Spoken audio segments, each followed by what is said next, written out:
belangrijkste nieuws uit Curaçao in het Nederland. Extra Journaal, vers van de pers.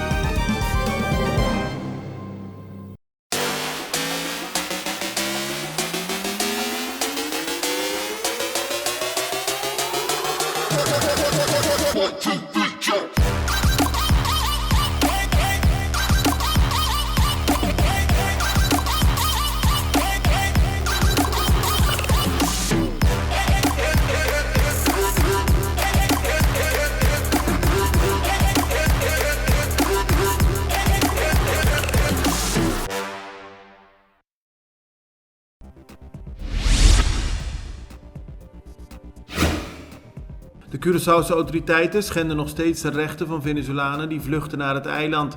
Dat stelt Amnesty International in een rapport dat vandaag is verschenen.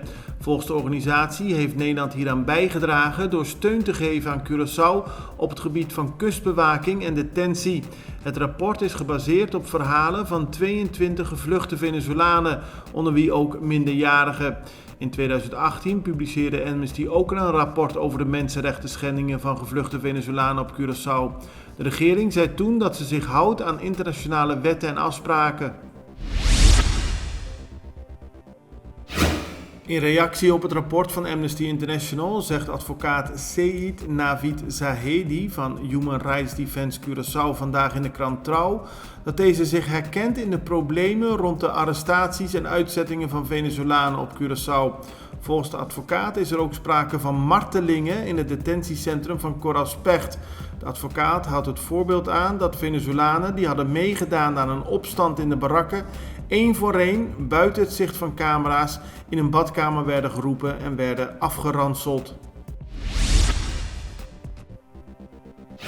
Na Colectra, nós toma tempo para servir ora com mais de comunico. Llama no centro de cliente na telefone 0800 035 di già luna per viernes voor die setor de mente te kus setor de noche pa turno servicio nan of patrão cita. Se você traz cita para já sabra, também por hora. Por escolher para trabalhar, riba aqualectra.com e aproveitar a mesura, põe o documento na cerca para visita cerca nós vai mais fácil. Sim, Aqualectra, seu centro de cliente, está claro para servir na momento que você come a bo.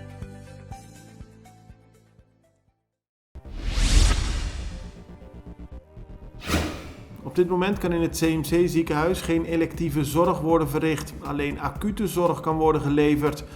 Er is een tekort van meer dan 5 miljoen gulden en minister van Financiën Javier Silvania zegt vandaag in Extra dat de Curaçaose regering bezig is met het zoeken naar een financiering. Curaçao wil helpen om te zorgen dat de reguliere zorg gewoon weer door kan gaan. De politie heeft gisteren snel gehandeld nadat er een melding binnenkwam van een diefstal van een auto bij Paporquibra. Al snel bleek dat de auto in de tuin was geparkeerd van een huis in de Calle Lando in Coral-Specht. Daar aangekomen trof de politie minstens 5 andere gestolen auto's aan en heel veel auto-onderdelen. Daarop werd de eigenaar van het huis gearresteerd en werden de auto's afgevoerd.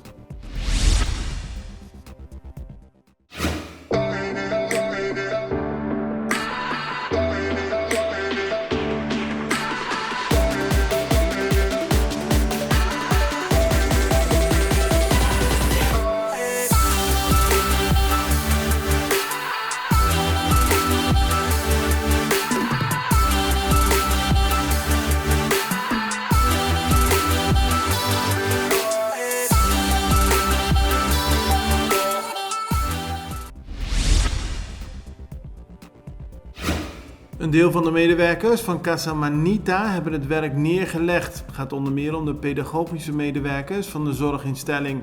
Ze zijn het niet eens met de werkomstandigheden en naar nu blijkt, zo meldt de Extra, heeft het ministerie van Sociale Ontwikkeling, Arbeid en Welzijn al een brandbrief naar Casa Manita gestuurd.